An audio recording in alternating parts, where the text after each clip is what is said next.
Today I got a special guest, a good friend of mine. I've known him for years. He's the CEO of Cleveland Utilities. He's Tim Henderson, and also an outdoor enthusiast, and that's what I'm most interested in.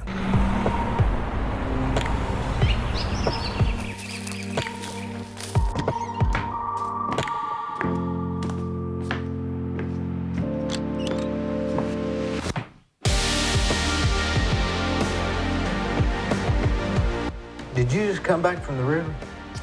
So today I was actually working a little bit on flat water paddling. So I do that quite a bit. Really, kind of enhances, my stamina and gets me more fit to do whitewater paddling. So I was out actually on the Tennessee River paddling some flat water. So did I see that on Shark Tank where they just stand on that thing and they use it's like a surfing but paddling, is that it? Yeah. Well, the acronym for that is SUP, and that stands for Stand Up Paddleboarding. And I do a little bit of that, and it is enormously fun. That actually is quite challenging, and they actually do that a lot even in whitewater venue now. It's super, super hard, and it's somewhat risky. I mean, if you wear the right gear and you're good enough, it can be safely done, but it's a lot more challenging when you're supping on whitewater. But flat water supping is tremendous. And I've been blessed to do a class out at Lee. I don't know if you knew this, Dee, going back to our days of planning commission, because I've been doing it for a hot minute. But I teach a really tough academic class at Lee University. And it took years for me to refine the curriculum and all that. It's called water recreation. I'm joking when I say that, but it gives the kids an opportunity to take a class. It's at night. I better keep my day job and get to introduce kids into all facets of paddling. So we talk about canoeing, kayaking. Don't get into a lot of really significant whitewater kayaking in a semester of time. That would require a little more time. And stand-up paddleboarding. So really just discipline that introduces them for the opportunities that hopefully they'll pick up and think, hey, I'd like to do that, even after I get out of school, and create a lifelong, a hobby that they can enjoy forever, as far as I'm concerned. I actually paddled for years with a gentleman that's approaching his 80s, and he still paddles the Ocoee.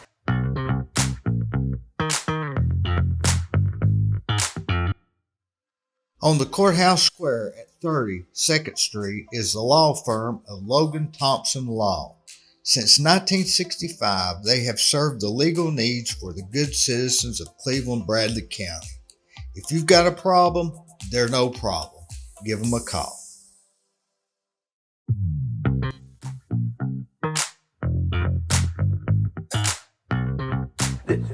How much of a good swimmer do you need to be to do that, or do you have a life jacket and you'll be fine? Which is it? Because I don't swim.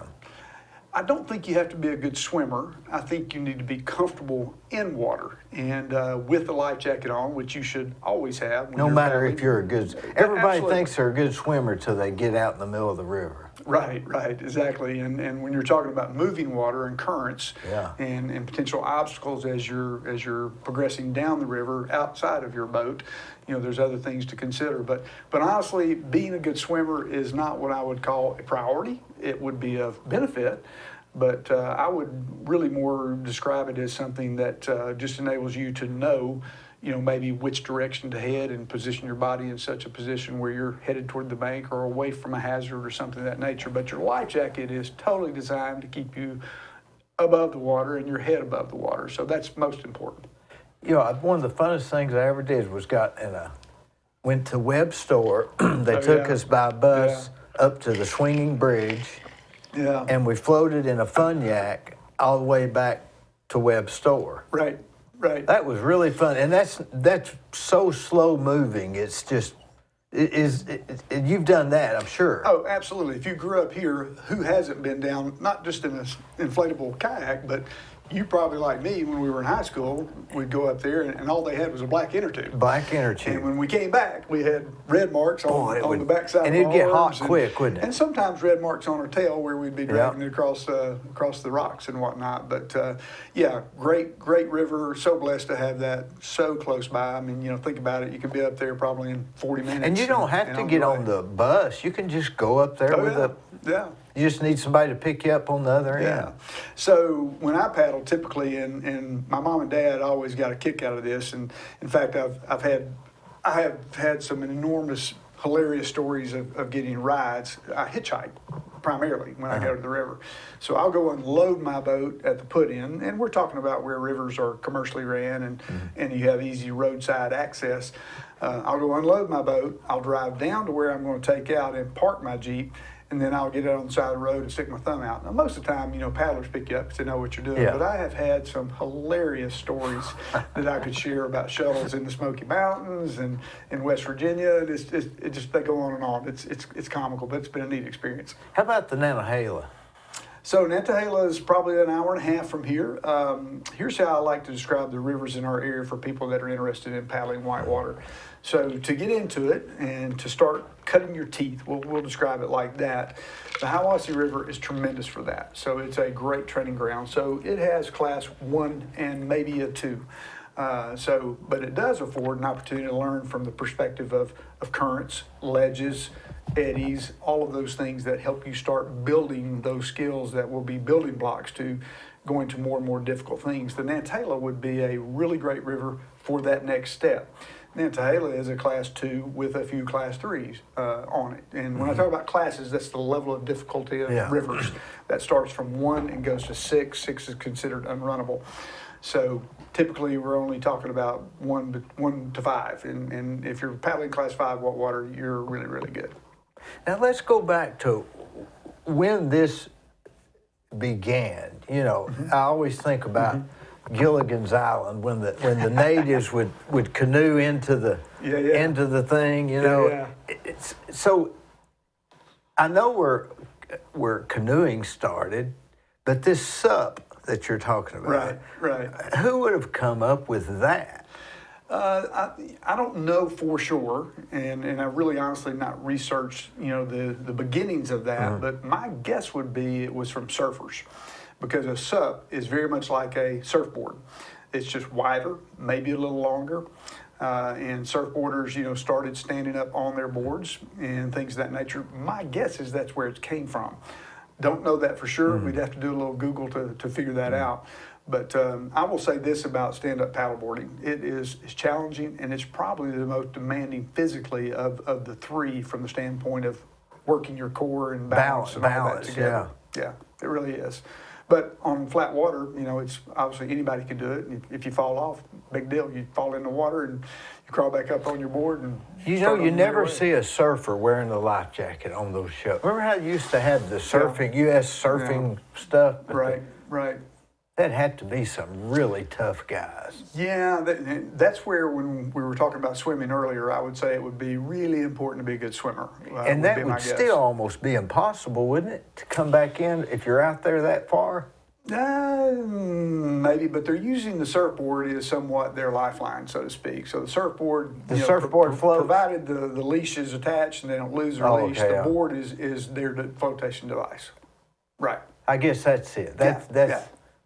Yeah, the board's not going to sink. It's going to stay on top of the water. I guess that's it. Yeah. You ever seen that lady on YouTube that jumps off onto that bamboo chute and she starts to paddle, standing up? I've not. That's really where maybe it originated from China or somewhere. It could have. I don't know. The rice paddies or something. I have no idea. Do you think a lot of our sports today, a lot of the sports came out of necessity in the past? Like canoeing they didn't do it for sport, they did it for hunting or fishing. That's right. Yeah, you make a really good point in that, particularly canoeing is very, very historical to the North American area because, that's what the Indians used to move and trade and take their products from one area to the other. So canoeing started in its infancy there. And you could arguably say that also is when they started, paddling more whitewater because, I've seen videos of guys back in the early 1800s in canoes that were made out of either canvas or birch bark or a honed out log paddling stuff that I'm thinking, man, I'd be struggling doing that in my little 8-foot canoe, much less that. Keeping a log from tipping over. Yeah, right. Now, when you go up to like the Duff, or it used to be the Duff. Remember the Duff? Oh, yes. Yes, I do. And then there was I didn't go there much though, right? no. I used to go there quite a bit. I think it was on Tuesday nights. But the Duff, let's see, and now it's the Bus Bar, I think.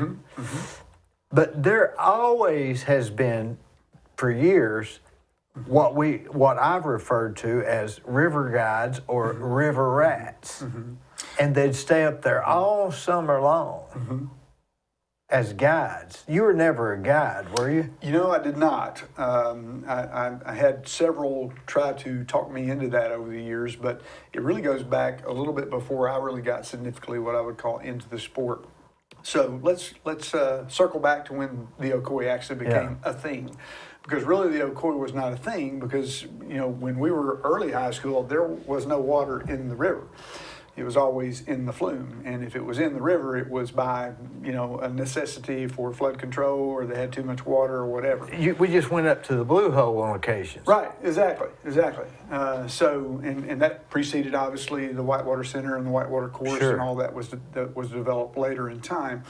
But when TVA had a failure of the flume back in the early 70s, a large portion of it broke out. You know, the river was diverted at that point in time. You couldn't any longer actually generate at what they call number 2 powerhouse.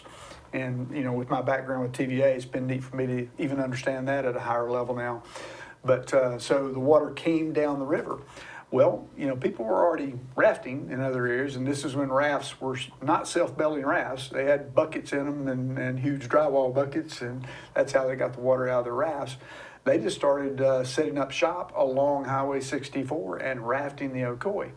Well, people were doing it just for their own benefit and fun, friends bringing whoever, and then they figured out, hey, we could start a business here and do that. So they started a business, you know, right on the side of the road and started rafting on the Ocoee. Well, you know, TVA had a period of time when they were trying to decide, well, are we going to rebuild the flume? Is it cost effective to do that? And ultimately, as we know, they decided to refurbish the flume. They've done that now twice since then. And then all of a sudden, oops, well, the water's not going to be there. Well, they had enough, what I would call, you know, grassroots efforts to say, hey, TVA, you know, part of your mission is recreation, and this is major recreation. It creates economic development as well along the river and still does to this day. And that became a part of their mission, and there was an agreement with X number of outfitters that would be allowed to service the Ocoee River. And then, lo and behold, here you've got the Ocoee River, which happens to be the number 1 commercially rivered in the eastern U.S., hands down, each and every year. Now that goes up and down over the years, and you know, it could be 185,000 one year and 225 the next, but a lot of river commercially float down. Folks. When's it open up when you can't hardly drive up there without seeing so many? It's not there yet, right? Oh, absolutely. The Ocoee started releasing about 2 weeks ago. They put a schedule out every year. That's when the Tennessee or the Hiwassee comes up too, right? Is that right? Well, you know, you're kind of referencing the lake levels themselves. The Ocoee and the Hiwassee can run and release without, you know, the lake levels being full pool is what they call that. So it doesn't have to be full pool for them to generate water to release for recreational purposes. It'll run through the winter quite a bit, but they have a recreational schedule, and they'll run, the Ocoee, for example, runs Wednesdays through, let me make sure I'm telling you right, Wednesdays through Monday, and Tuesday, Wednesdays, it's off, Thursday through Monday is the release schedule for the Ocoee during the summers. And it starts about the 1st of March. It's a big business, isn't it? Oh, absolutely. I mean, think of all the things that have developed over time, you know, around Polk County. And quite honestly, we benefited tremendously over the years right here in Bradley County. A lot of people will stay in our hotels instead of, there's not a lot of options in Polk County. And so many of us don't even go up there. We go 5 hours away to do their thing instead of doing the thing that we're here doing. Now, is hiking as much of a, what is it about? Is it outdoor recreation that draws you, or just water sports? You know, I would have to say it's the outdoors in general. I have, you know, probably over the years expressed this in this way. To me, getting outside and in the outdoors is something that should bring you closer to the Lord. And it does that for me, for sure. I love the creation that He's given us to enjoy. And there's multiple ways to enjoy that. For me personally, I enjoy the whitewater from the exciting part of that, but hiking during certain times of the year is just as great as getting out water-wise. But, it does help that I really enjoy the water as well. But, combine hiking with mountain biking and all kinds of things that we have here. It doesn't get much better, does it? It really doesn't. It really doesn't. I like to hike. I went up to, I can't remember, where's that place? It's close to up at, I never can think of the name. Beach Falls. Beach Bottoms. Beach Bottoms. Yeah, I never Bottoms. can think of that. Yeah. So you hike up. I guess it's about. Is it 10 miles in, or 5 miles in and 10 miles? It would depend on how you go. Do you remember if you hiked up from the Jacks River Trail? I took the long way. Where you crossed the creek probably Jacks River 40 times or something? It's a stupid number. I took the long way. Yeah. I had on sandals. And for about 4 days, my shins felt like they were splintered. Yeah. But that's about 5 miles in. But you only see a handful of people, but when you get up there, it's a sea of people. I guess they just come all during the day. Yeah, probably so. It's something to see, isn't it? It really is. And, I think what's really neat is, with venues like that so close by, for us to go out and enjoy. And you can get a quarter mile. I've always said this, even in the Smoky Mountains, you get a quarter mile off the road, and generally you got the woods to yourself. That's fair to say in most anywhere you go, unless you're hiking to a huge waterfall and landmark, and when you get there, there'll be an abundance of people maybe having a picnic or soaking their feet or whatnot. But that's the Jacks River, and that's actually been kayaked and canoed. Isn't that Beach Bottoms? Now, when you go there, you pass what used to be an old settlement. Do you remember that?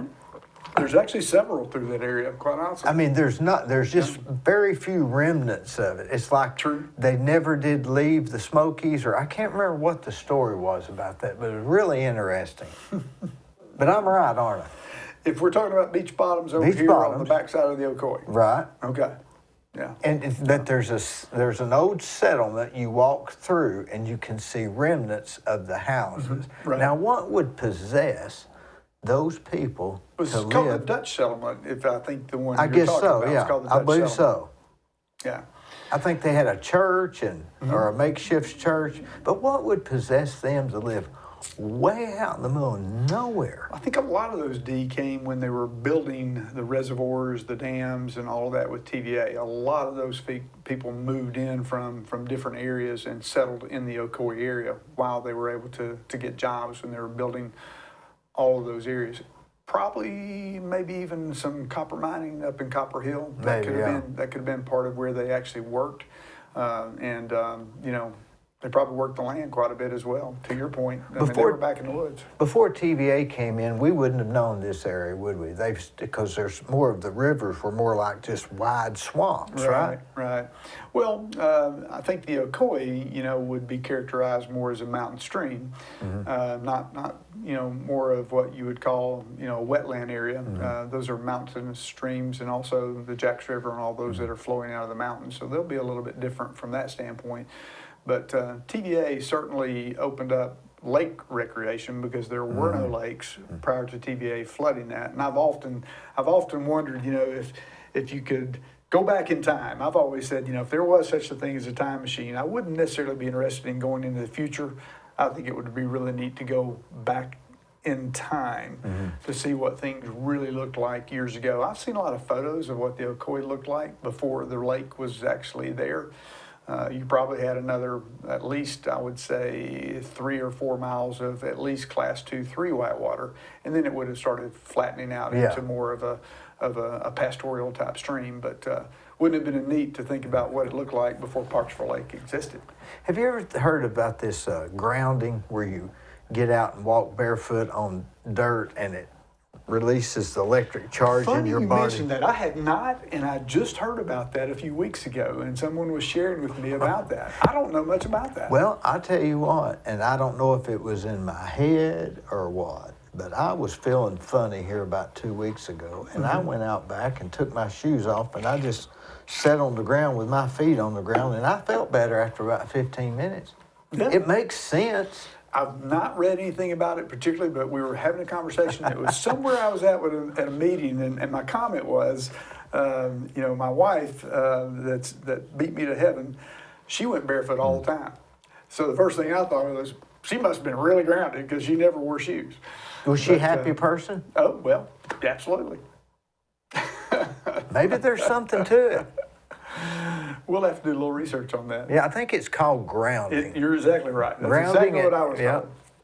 Interesting. So outside, I've thought about this too.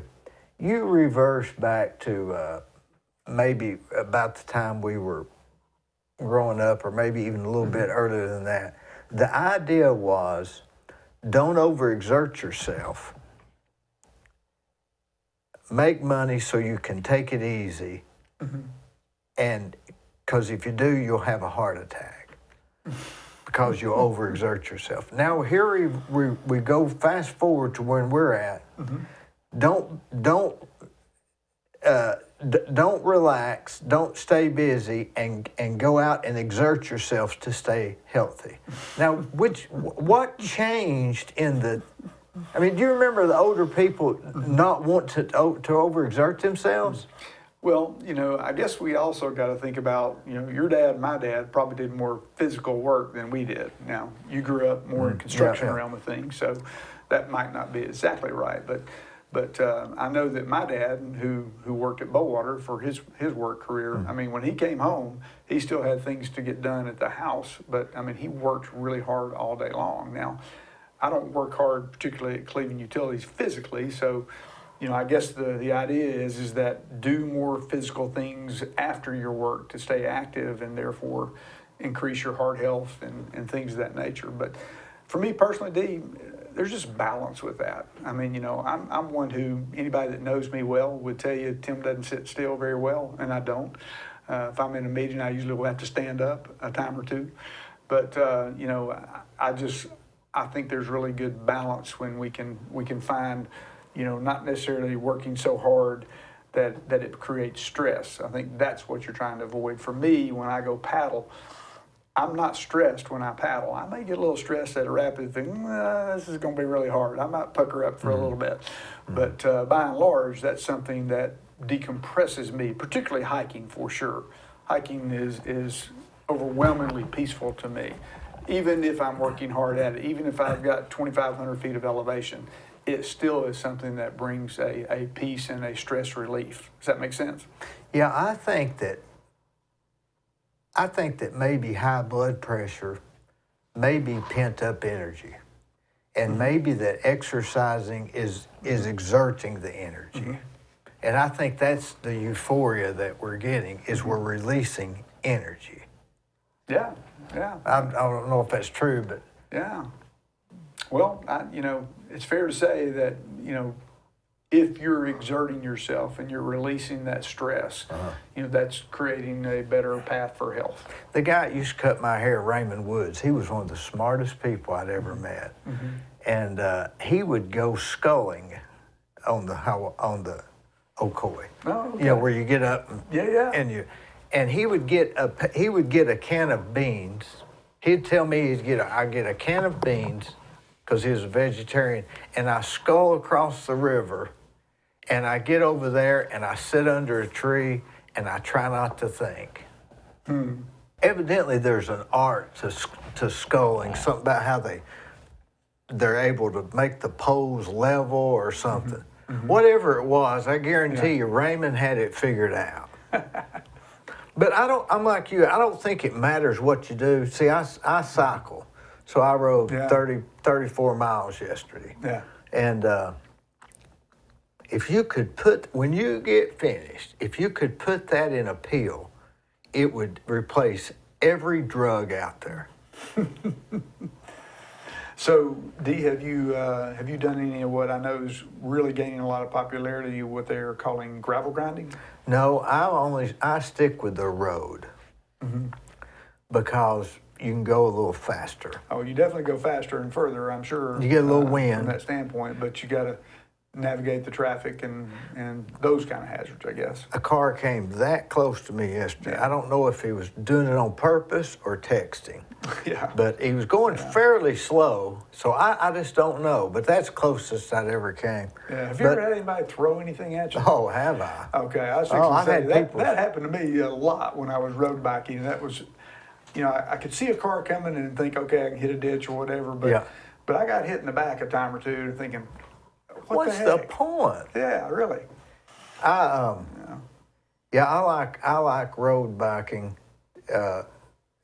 because it's so addictive. Oh, yeah. I mean, you don't ride bikes anymore? So I do ride bikes. I hadn't been on a road bike in a long time. I sold my road bike probably 10, 15 years ago. So I transitioned to mountain bikes, and I have not gotten a gravel grinder set up just right yet. I took one of the old frames from one of my old Treks and had Connor, my middle son, who can do most anything, and he's a tremendous mountain biker. Had him kind of set that up, but it's just not as comfy as it needs to be, and I may get into that. But what's really increasing right now is e-bikes. Have you tried an e-bike yet? No, I don't. To me, what's Now, this? for road biking, you don't need to do that. That's like wouldn't that be just like cheating? yeah. You feel like you're cheating? Yeah. Well, let me say this. I got my first taste of e-biking last year. I went out to Telluride, and I'd never been to Telluride, and I'd always wanted to go to that part of Colorado. Go to Colorado at least probably once a year, probably twice when I've got time to do that for paddling and hiking and things of that nature. And wow, the opportunities out there are incredible, particularly in biking from that perspective. But anyway, I rented an e-bike when I was in Telluride and already had some trails lined up to try and go to. And I've never been on an e-bike. I've ridden a lot on mountain bikes, but I got on that e-bike. And if you want to feel like Superman, that's the ticket. It was unbelievable. It was as close of an experience of being on a dirt bike on a bicycle as you can imagine, because when you needed the power, it was there. So it just allowed you to stretch out further. I could not have physically ridden the passes that I rode had I not been on an e-bike. And I asked the guy at the place where I rented it, and I said, what's the battery life? And he said, trust me, you're not going to wear that out today. He didn't even tell me how many miles I could go, how many hours. He said, you'll be wore out before that battery is. And he was exactly right. Is it heavy? They're a little bit heavier than a regular mountain bike, but again, that's really overcome by the fact that if you need that little extra, and you can dial that up. It's actually set where you can get a little bit of help, or you can put it in a mode where it gives you a lot of help. You got to be a little bit careful of that. At least I found pretty quick, because if you hammer down on the pedal in a forward stroke and you've got it in that high mode, it'll darn near jump off the ground. Is that right? Oh yeah, it was unbelievable. Now, my argument, my kids and I have talked about this. I mean, they're not cheap. They will get less costly with time, I'm sure. What, just they like 2,000 or 3,000? bikes. No, if you get a good full suspension e-bike, you're looking probably between 5 and 8. But what's the difference between that and a motorcycle? Well, the biggest difference is you'll be able to take that e-bike places that you cannot take your motorcycle, because most gasoline engines. Most of the trails are open for e-bikes. Now there's some purists that don't allow e-bikes on certain bike trails. That's becoming less and less, and I think as e-bike continues to grow in its popularity, and again, I think we talked about people who could do this later in life. When people start being able to do that later in life, they'll probably be able to be ridden on any trail. But there's trails, particularly out in Colorado, it would say no e-bikes. What would we do if we didn't have stuff like that? You wouldn't play baseball or football or basketball. Yeah. So what would you do? I mean, there's either hiking, boating, or riding a bike. Maybe playing pickleball is a big thing now. Yeah, and I've not tried that yet. I How hadn't about either. you? Nope, hadn't tried it. And it would be in my wheelhouse because I used to like tennis a lot, but I've had a wrist bother me for a bit, and I'm like, I probably don't need to push that. So, and I don't I've really got enough hobbies. So. I don't really like scheduled groups like that, because I just don't know if I commit, I'm all in, and I don't want to. I don't want to do that. Yeah. I'm not. I'd rather just keep it small and simple. Yeah. Well, there's no question it's gaining a lot of popularity right here in our community, and you know, who knows, maybe the sky's the limit on pickleball, but it's keeping a lot of people, you know, active that Sure. you know, maybe are not able to continue to play tennis at a higher level. Their joints won't take it, and pickleball's a little less movement from that standpoint. But I don't think I've ever played tennis. yeah, Isn't that funny? yeah. Go through my whole life and never played tennis. So I got a funny story about that. So tennis for me was always something just for fun. You know, I played tennis for fun. Never thought about it really from a competitive standpoint, even though I would characterize myself as being fairly competitive sports-wise, because I obviously played sports in high school. But my mom and dad, we grew up camping a lot. And when I say camping, it would be a better term of glamping, for example. So we had a huge travel trailer that we'd pull to the beach for 2 weeks, or we'd go up in the Smokies for a week. I mean, grew up doing that all the time. That was our vacations. And mom and dad started playing tennis. They had a group of friends, a circle of friends, many who you would know, that started playing tennis when tennis was gaining popularity. And this would have been probably in the 70s. So my dad, we lived over on Beach Circle, and we had about 6 acres kind of right in behind. At the time, it was Burlington Mills, and it was becoming M&M Mars. Our property kind of backed into that on the backside. And so he had plenty of land, and he said, you know what? I believe I can build a tennis court. So he sold his camper and took the money from his camper, had a contractor come out and grade out a place, and had asphalt, you know, poured and all that good stuff. I mean, it was a basic tennis court. It wasn't something like you'd see at the country club or Tinsley Park, but it was a good enough tennis court where we enjoyed tennis in my backyard. So I learned how to play tennis for fun, kind of as a family activity, and friends would come over and we'd all play tennis all day long and all that. Well, I happened to date a young lady when I was in high school who was a really good tennis player. And she actually told me how to strike the ball and how to really play tennis appropriately, so to speak. So I learned a lot from her, still just played for fun. Football kept me from being able to play tennis in high school because spring football was right in line. I never could play in high school. So when I graduated, I had one opportunity to play tennis. So I went out for the high school team, made the team my senior year in tennis. I probably was number 6, would be my guess, but had a hoop playing, really enjoyed it. So fast forward a little bit more, I went to college to play football, got hurt, came back to Cleveland and was going 2 quarters at Cleveland State. And Spencer Colberth, I don't know if you remember Spencer, he was a history teacher at Cleveland State. Spencer somehow had seen me play tennis somewhere, had him for history, and he said, hey, why don't you come out for tennis at Cleveland State? And I was like, Spencer, I'm not good enough to play at Cleveland State. And he said, hey, just come out. He said, if you make my team, I'll give you books. And I said, what do I got to lose? Right. So I played 1 year at Cleveland State. Is that right? In tennis, so that's pretty amazing, and just for giggles and kicks. I would have never dreamed you was a tennis guy. Me neither, and I haven't been for a long time. It's been a while since I've done any tennis. I remember when people would put tennis courts in their backyard. That was a big thing. Oh, yeah. Yeah, it got to be popular for a while, and it wasn't that expensive. I mean, you know, A fence. if I'm remembering at the time, I think Dad had maybe $8,500 in that tennis court, and we had to resurface it, I think, maybe twice. And I rode up through there a few weeks ago, matter of fact, and Al Miller had bought that home years ago and lived there for a long time with his wife, and his kids grew up there as well. Did Jute Miller live there? Jute lived right on the, if you were coming out of my driveway on the left-hand side, and Jim Sharp had that home before Jute did. That's right. Jute He bought sold that it to house Jute. from Jim Sharp. That's where Mike and I grew up next to each other. Is that right? Yeah. How close are y'all to age? Spot on. We graduated together. Is Mike that and I right? graduated Cleveland High School at the same time. Well, you talk about a good guy. Yeah, Mike's a stellar guy. Was he always that way? Yes, he was. Mike's always been a good guy. Now, Beach Circle is not the same as it used to be, is it? It is not. It is not. Your friend Eddie Cartwright, actually, That's when right. I grew up, Eddie lived right down the road from where we did.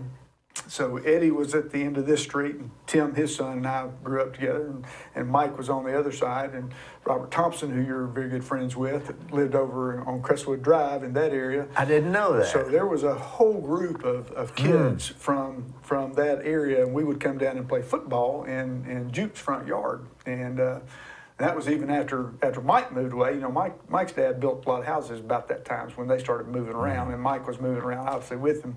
So he had to move. He probably moved before his freshman year in high school, and he could tell you that exactly. But anyway, then Jeff Miller moved in. So Well, was Jeff about your age? Jeff, I think, is 2 years behind me. Boy, you never know who's. I guess that's right. I just never thought about y'all being about the same in high school about the same time. Yeah. Yeah, there were a bunch of kids growing up, and of course Robert and I graduated. Robert, Mike, and I all graduated the same year. Boy, must have had some good teachers. Maybe for them, they were like, "Well, Tim, I hope you can make it, buddy." Did you ever think you'd be CEO of Cleveland Utilities? That to me would be daunting. No, Dee, I didn't. It's a really neat story of how that really transpired, quite honestly, and I'd have to give the credit for the Lord of giving me the opportunity and blessed to be able to serve in that capacity. It's been neat. Did you start out at meter reading or anything? I did not, and that's what's kind of neat about my story, Dee. I actually started out in safety and health. My background was environmental health, specifically in college. So I actually worked with, you've probably heard of OSHA before, right? Oh, yeah. Okay, so I worked with OSHA for about 8 years. Tom Wheeler actually was at a seminar that I was providing training, and of course Tom knew I was from Cleveland, and I was doing the presenting at that particular time. And Tom called me a few weeks later and said, "Hey, would you consider coming to Cleveland Utilities and being over all of our safety and health for water, electric, and wastewater?" They didn't have anybody specifically doing that for all three divisions at the time. And, you know, I loved what I did. I would never have wanted to leave what I did because it was, you remember this TV show, How It Was Made? Yep. If you worked in the occupational safety and health field, you were going around making inspections of industries and construction sites, so you were always seeing something new. So it was never a dull moment to do that particular job. And you're also, you know, doing something you hope might save someone's life or save a finger, save a toe, or an injury or something of that nature. So you felt like you were, you know, making a difference potentially in the workforce. So I loved what I did, so I really didn't want to leave. And just, it took a long time, a lot of prayer, and thought, all right, I'll come to Cleveland Utilities, and did that. So I came to Cleveland Utilities in 1993. That's when I came on board. So what that did for me, in my humble opinion, if you're worth your grain of salt as a safety person, what you need to understand is what everybody is doing. You need to understand their jobs. What are they faced with, you know, every moment of time in their work? What are their hazards? All of those things. How can you make that better? How can you mitigate those things? So that job in particular really taught me all of Cleveland Utilities. I understood all of the jobs. So that really laid a really solid foundation to help me be successful even in my role today.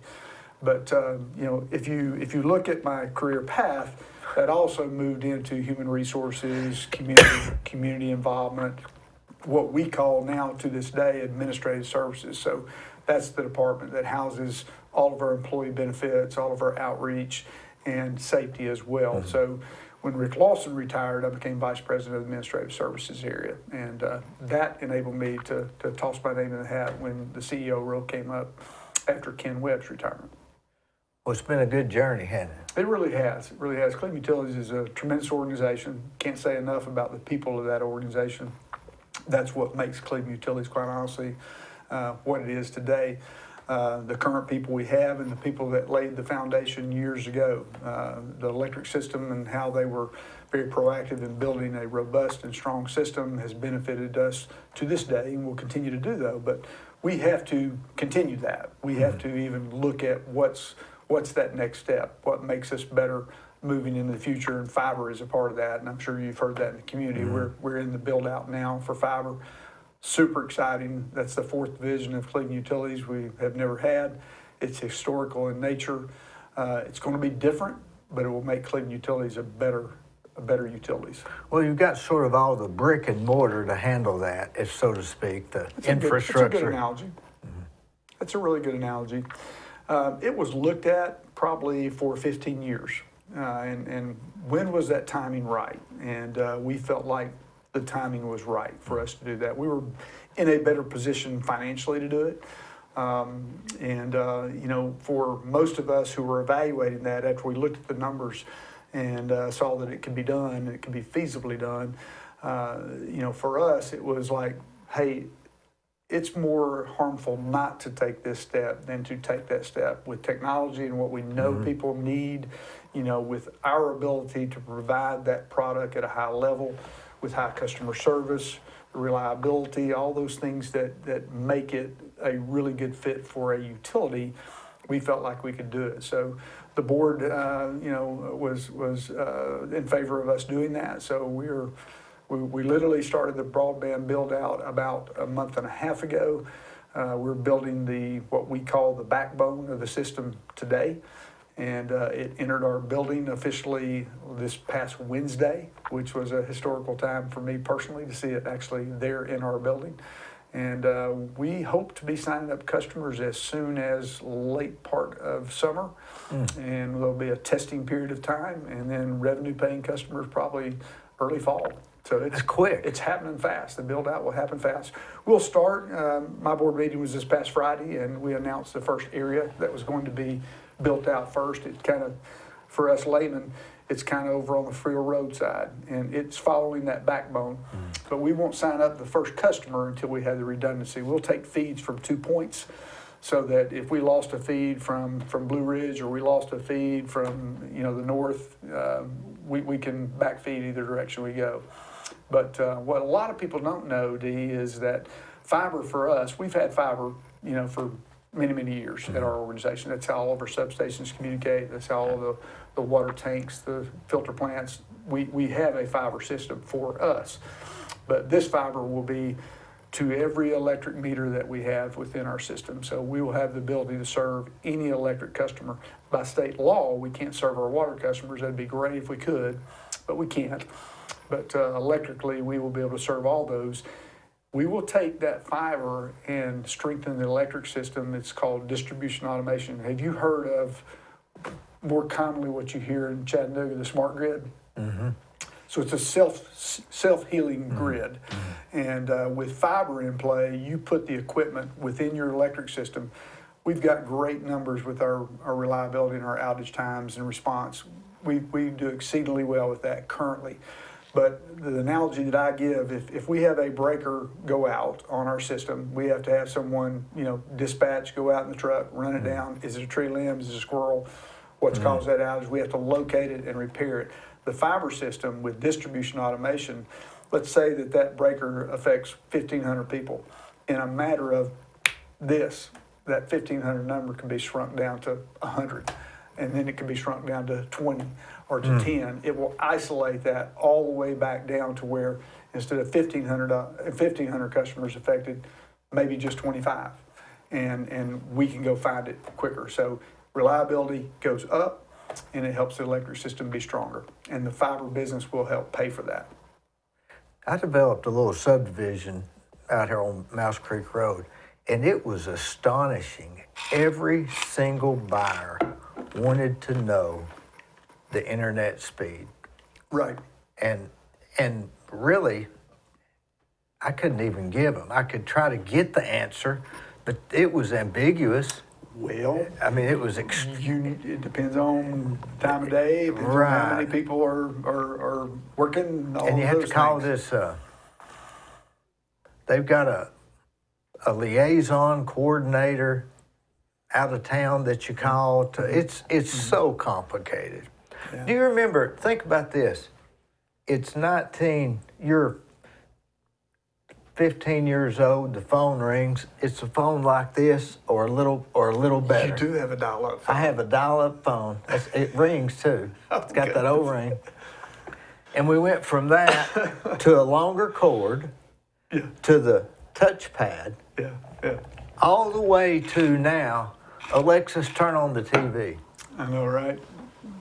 It's bizarre. It's astounding. In my and your lifetime, we've seen that. I vividly remember, and I don't think this makes me feel any older, so to speak, but literally I remember when I got my first bag phone working for the state of Tennessee, I thought, man, I'm in high cotton.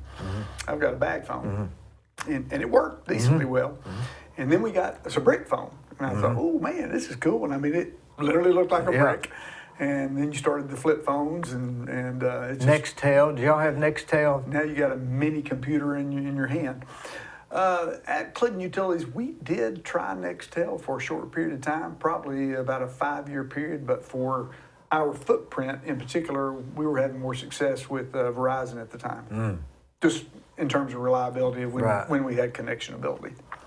But boy, things have really changed. Have you ever thought about what is way out in the future? I mean, these things we're talking about have been in 40 years. Well, I got asked quite a bit, Dee, it's at the time, we were estimating in the 70-ish of millions of dollars to build the system. Thank the Lord right now that number looks better for us, so that's good. But, I would get asked and challenged, well, is that going to be what the future holds? And most all your experts will tell you that the light speed of fiber is going to be the backbone of what people need, irregardless of whether it's cellular or what's happening, for people remote, of not having to have a hard line connected, so to speak. But, I had a lot of my colleagues, fellow CEOs at other utilities that are also in the midst of build outs, and some of those that are in the business and have been for a number of years. And I said, Tim, you have to think about it a little different. We've been selling a service for years that people really don't have a choice about, right? You got Cleveland Utilities Electric. It's not like you can call up another electric service and say, hey, I don't really like Cleveland Utilities. I'd like to have Acme Utility come and serve me. That's not possible for our customers, and it's not designed to be that way. So we recognize we've always had a product that people didn't have a choice about, but we've tried to operate with the mindset of providing the absolute best customer service, reliability, and product in all that we do. And that's the right thing to do for a municipal, for what we call public power. That's the whole model, at the lowest cost as well. So now we're in the midst of a business that, people don't have to take that with Cleveland Utilities. And people are saying, aren't you scared about that? And of course we had the AT&Ts, the Spectrums of the world in our footprint really man, y'all don't need to do that. They were opposed to us getting the business because we're going to be in competition with them. And I said quite honestly and openly to both of the colleagues that I met with those particular companies, our mission is not to put you out of business. Our mission is to provide a service for our community that we feel like will be a product that gives them a choice, a different kind of choice. So the customers, obviously I would sit here and say that our product is better, and I know that it is better. And then to your point, when someone picks up the phone and calls somebody, they're calling right over here at Guthrie Drive. They're not getting routed to a call center that could be, for that matter, not even in the United States. So we feel like our product will be something that people can choose if they like to choose, and have reliable service with Cleveland Utilities and make that choice. So if our take rates are what we hope they will be, it will be successful for the community. Well, one very, very small advantage is you won't be you'll get one bill. I mean, that's worth something instead of getting a cable bill and an internet bill. At least you got it on one bill from Cleveland Utilities. That's worth a lot to somebody that does a lot of paperwork. And that may change, but disclaimer, I have to say that the fiber bill is actually going to be a separate bill, and that's by design.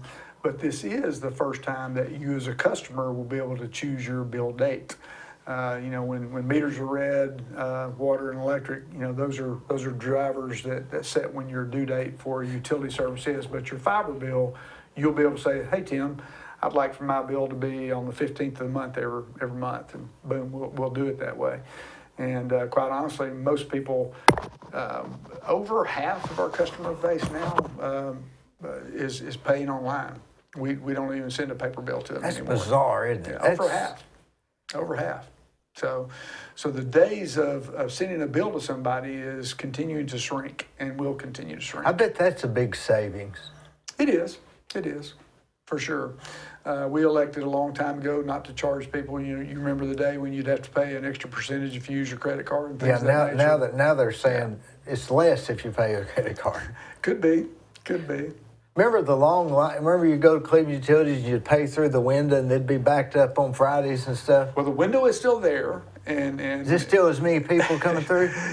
Certain times of the month, the answer is yes. There's still quite a bit of people that do that. And I have jokingly said, but there's a little bit of seriousness to it, I'm not going to do away with the drive-through window under my leadership at Cleveland Utilities. I'll leave that to the next person that does that.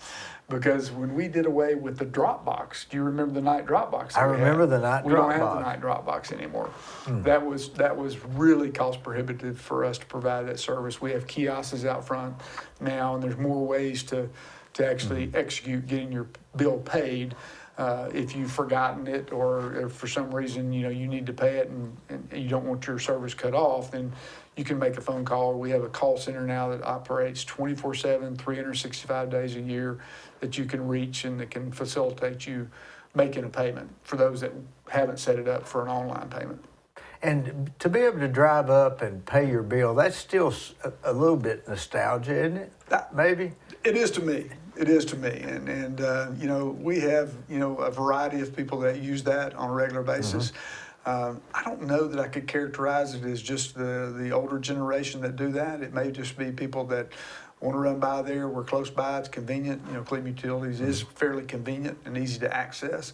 So the drive-through continues to be, in my humble opinion, a service that we need to provide. Wonder how long it'll be before the check is not as popular, write the check. Do you still write all your checks, or do you? I don't. Everything that I can set up electronically, I do.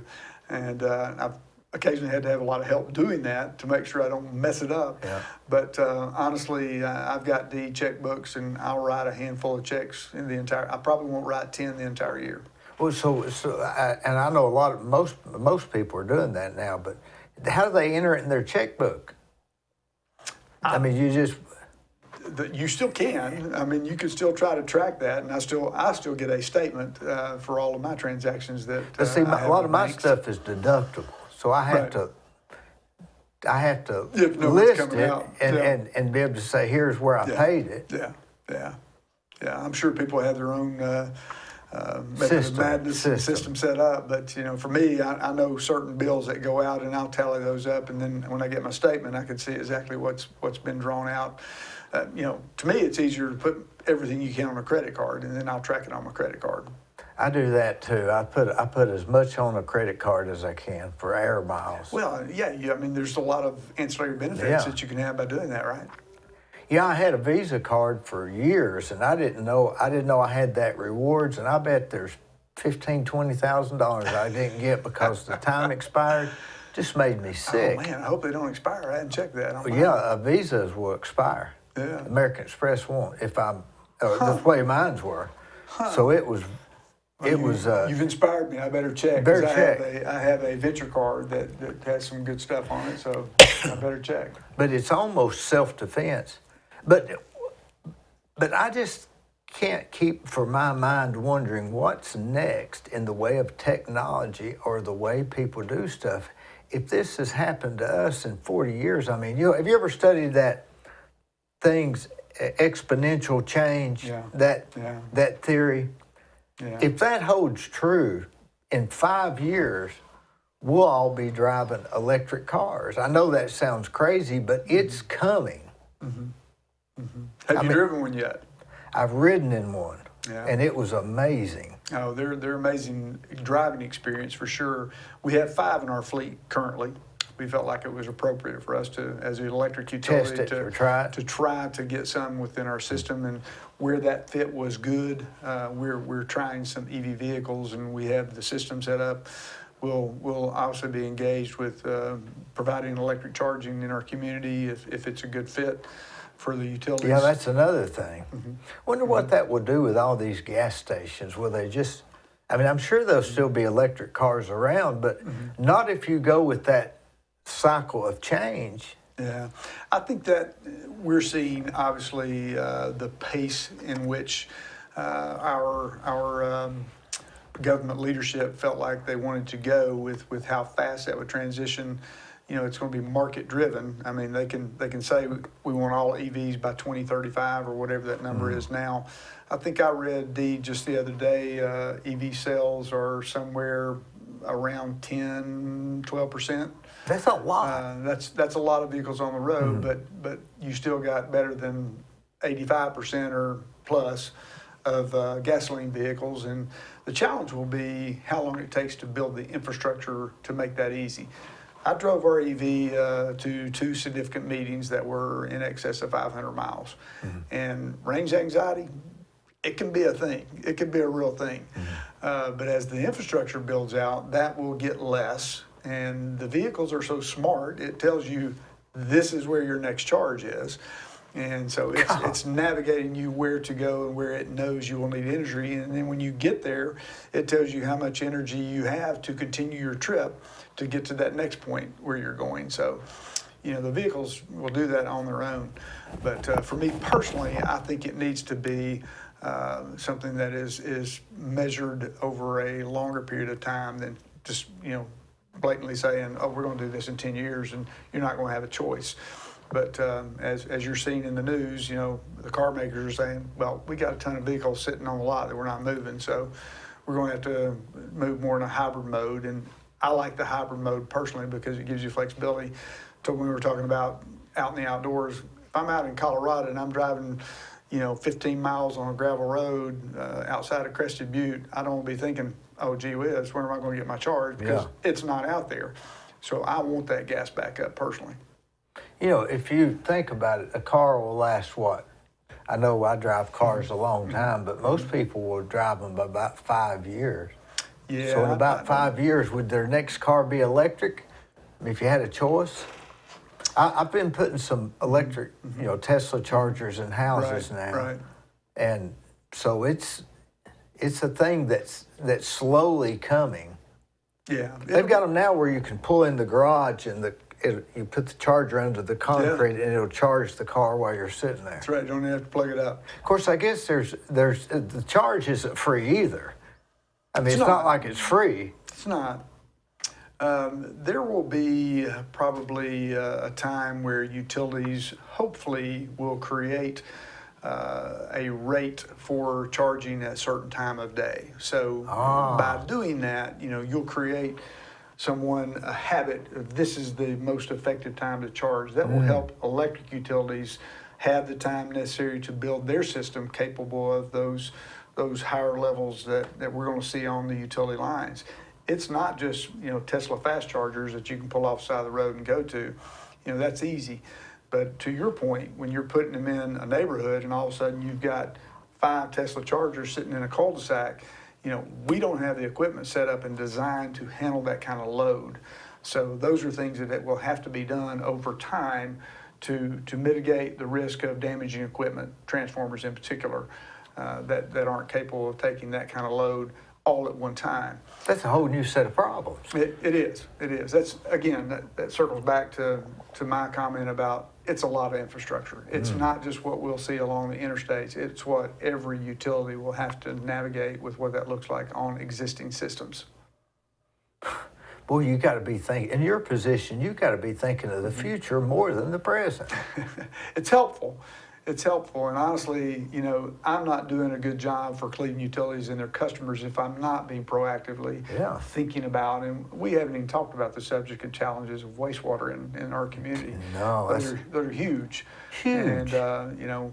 Always have been, hadn't they? Always been a problem. They have, but I think it's fair to say what we're seeing in growth and the rate of that growth is really taxing our system in particular with the amount of people that are coming, industries that are coming, and making sure that we're prepared to not just provide service for today, but what's going to be needed for 10 years down the road.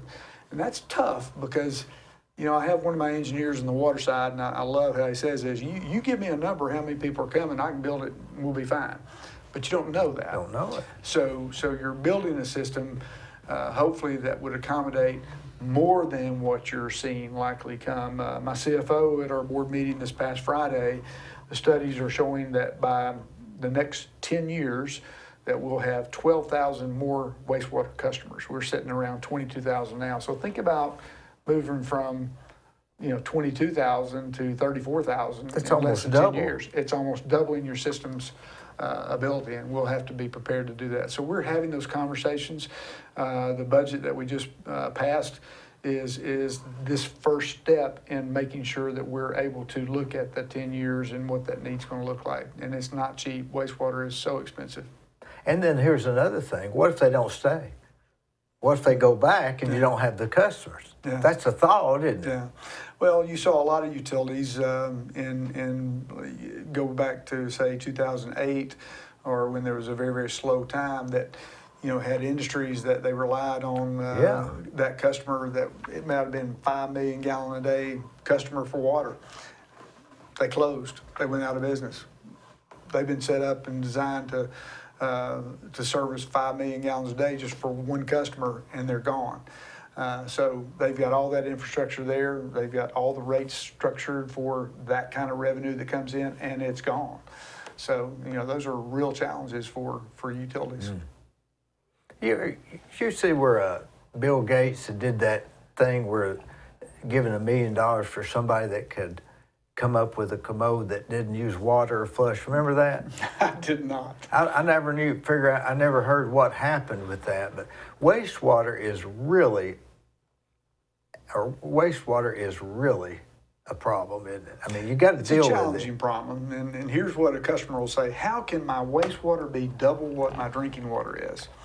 And I quickly, as appropriately as I can, explain, well, think about this. We take your drinking water out of the upper Hiawassee River, and we have a spring in the south part of our system, Waterville Springs, that you're familiar with, that yields about 1.5 million gallons a day. So we're blessed with a really good resource of water for our system. But, that's a really good-looking water that we have to clean, purify, chlorinate, fluoride, all those things that go in, then we bring it right to your house. That's done. Then think about all that you flush down the commode has to be cleaned, sanitized, purified to go back into the river system again. So which is easier to treat? Obviously, the wastewater is a more challenge. So that's why wastewater cost-wise is so much more than your water. Wastewater typically is about double what your water bill will be. Yeah. Alone. So, yeah, it's expensive. Boy, there's some challenges to think about, isn't there? Yeah, for sure. Does it ever get overwhelming? I try not to let things of that nature overwhelm me, Dee. I think if you were super nervous and you were a doomsday kind of person, I think it could bring a heavy burden on a lot of people. But I'm one of those guys that I like to think my glass is generally half full instead of half empty. And, with that, you try to make good, sound decisions, and you try to proactively think about the future and do what you know to be right. Mm-hmm. And if you're doing that, you'll probably be okay. Well, you've got the right temperament for it. I believe they've chose the right person for the job. Well, thank you. It's been a wonderful opportunity for me to serve, at this level, not just for our customers, but, hopefully to make a difference in the lives of the employees of Cleveland Utilities. And again, shame on me if I don't consider this a service job. It is. I'm providing service to not just customers, but to each and every employee of Cleveland Utilities. Y'all aren't going to get into gas, though, right? That's a whole different thing, isn't it? They had an opportunity to do that, probably in the 90s, and they decided not to do that. A lot of our utilities that surround us that are in what we call our Southeast District, they are gas suppliers. But no, Cleveland Utilities has not explored getting into the gas service business. We'll let Atlanta Gas keep rocking and rolling with that. Boy, Cleveland, 12,000 new customers. That's only in the city, I guess. That's they're right. talking if That's it's right. for sewer. So You're exactly it could be 25,000 overall. Yeah. I don't know if Doug Berry, when he talked to you a while back, the numbers for growth potential in our community are pretty significant. That is going to really change Cleveland, which it is. I drive through now and I think, where'd that subdivision come from? It's really unbelievable. And subdivisions aren't like they used to be. They're not like they used to be. At all like what you used to develop or what the Jim Sharps, the Tom Cates, the period of time when you had, a fairly good sized lot, you had a little bit of space to move around, and that's $350,000 really well built houses, and now it's it's quite different, to say the least. But apparently that's what this next generation likes. I think so. I believe they do. Yeah. I believe that that the days of the McMansions are sort of over. Yeah. Do you think simpler's better? I think it can be. You know, I would say that I've been blessed to be exposed to a lot of people. Circling back to my recreation experience, a lot of people that I recreate with are very much all about how can I make life simpler, even from the type gear they carry. You know, in the simplest terms. And one of my kids is definitely that way. He tries to have as simplistic of life as he can from the standpoint of what he needs. You know, there's, I think, really a trend now where I know Patagonia, which is a big outdoor company, you know, they're really marketing the idea of buying something that lasts a long time. And then once you use that useful life product, you know, they'll buy it back from you and recycle that product and put it back in the system, so to speak. So there's a push, I think, from this generation to be more mindful of having something that's not just throwaway. Does that make sense? Yeah, not disposable. Yeah. We were disposable in the 90s, weren't we? Yeah, think about it. Think about it for sure. You know, when I first started building there, I wanted 3,000 and 4,000 and 5,000 square foot houses. And now they really just want it simple and functional. And I think that is a lot less stressful. I believe they've got the right idea. Yeah. Could you be a minimalist? You know, I've given some thought to that. You know, in some respects, I think I could answer really quickly, yes, I can, but there's some things that I'm probably not built very well for that. Like what? You know, there's some things that I will, for me personally, you know, I probably will go out and pay more for a better product because I know it will last longer and perform well, as opposed to buying what I would call more of the disposable product. You know, I mean, you could probably whittle that down even to what type of shoes you buy. Do you buy a pair of shoes that's $150 where you could go down and pay less or whatever you want to call it and buy a pair for $40? Well, hopefully my $150 pair of shoes will last a lot longer, so that's good. But you're not like a fancy tie wearer type guy. No, I'm not. I'm more comfortable in this attire than anything, quite honestly, for sure. And that's one thing, Cleveland Utilities, we're a little more casual than we used to be. Shame on me, it's probably my fault. But remember Fridays at Banks were casual Friday? Oh, yeah. And now it's casual all week, just about. Yeah, we used to hold our employees hostage and make them pay $5 for a good cause to wear blue jeans on a Friday. So we don't do that anymore. We let them wear blue jeans on Friday. Well, the days of they don't have to pay for it. The days of suit and ties are just about over, aren't they? In some settings, I think that's fair to say, yes. But I think there are times when, you know, it's appropriate to be dressed in a manner professionally to really be in the game, so to speak. And quite honestly, think about it. Some people are more comfortable in a tie than they are casual like Tim. Yeah. And that can even, you know, weigh in on how well you do at your job. You know, that will enhance your performance, so to speak, if you feel good about who you are and how you're dressed, and all those things can make a difference in how you do.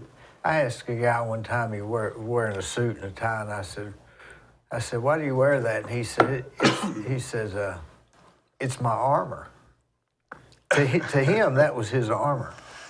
Think about pastors. How many pastors that you see in this day and age that are casual in the pulpit?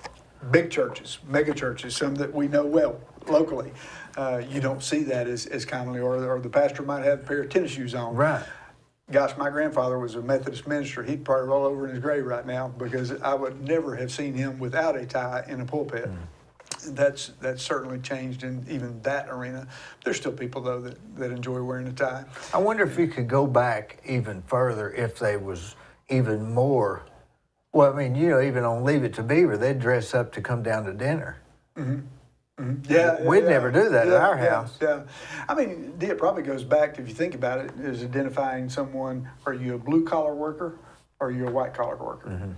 I mean, it really, you know, went back to that kind of thought process. That's not really true anymore. Yes, do we still have blue collar type jobs?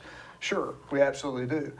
But white collar jobs aren't what white collar jobs, so to speak. I mean, you think about the new generation in tech, for example, we're talking about, you know, software and things of that nature. those kids come to work with shorts, t-shirt, and Sweatpants or whatever. I mean, and then go take that another step further. Think about how many people aren't in the office anymore. They're working from their home, and they're home based, and they may have something nice up top, but they stand up, pajamas on, maybe in their boxer shorts. Who knows? But the fact remains that I think people need to dress what makes them feel good about themselves and what they're comfortable with. I think that's the important part of it. Maybe it's to dress for the part you're wanting to play. Yeah. I had a guy one time tell me he went to work somewhere and they hadn't assigned him a job, so he carried a clipboard around. And I said, "Why'd you do that?" And he said, "Well, I figured if I carried a hammer, they'd want me to hammer, and so I carried a clipboard, so they'd just want me to write." I thought that's pretty smart. That's pretty good. Because they assumed he was somebody that wouldn't hammer. That's pretty good. Well, Dee, to go back to your earlier question of me in terms of how can I be simplistic, I try.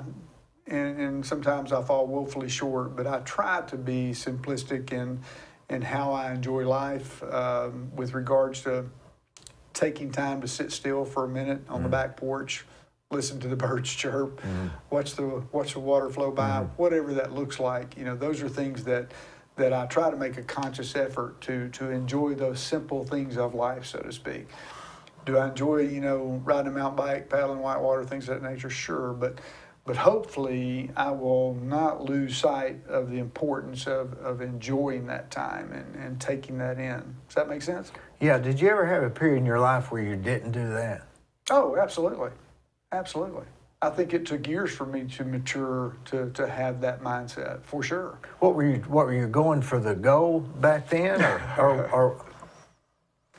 or just busy? No, I think with regards to how life can get ahead of you, so to speak, and you think you have to do all the things, as a parent, when we're raising our kids and you're trying to do all the things, check all the boxes. We got to check all the boxes, so to speak, and now my boxes hopefully are like, I've been really wanting to do that trail. I really need to get to that state or whatever. So, what age were you when you started to kind of say, you know what, I'm going to start doing those things I like to do? I always think that people do what they want to do till they're about 20 or 21, and then they get to working so that they can do the things that they want to do. But sometimes they just never get off the bus. Yeah, you got to get off the bus every now and then. Well, and I've often said, I used to have this conversation with my dad. I said, I think we had this in reverse. I said, we should be retired from the time we're 20 to 45, and then we should go to work at 45. He used to laugh at me for making that comment. But, for me, I think it's a matter of life circumstances and certain things that have happened in my life have made me take pause to really understand and seeing the importance of being mindful of that time needed to take time and to slow the pace down a little bit so you can enjoy it. I said earlier, I don't sit still well, and I don't, but I still can make sure I'm purposeful in making time to see the integral veins of a leaf on a hike, or to see that patch of moss that I might have just trampled right by before on my quest to get to the top. Being more mindful at recognizing the things that are around us, I think, is important for us to do. And you don't have to go out in the woods to do that. We can be more mindful when we're sitting in a restaurant, to put your phone aside, set it over here, don't watch your phone. Right now, we don't have our phones with us. We're just sitting here chatting, having good conversation, being engaged with people and allowing the time for conversation that's meaningful. I worry a lot about this next generation that is so engaged in technology. We'll use the phone as the primary example of their ability to communicate and connecting, as people one-on-one, because they just don't do that.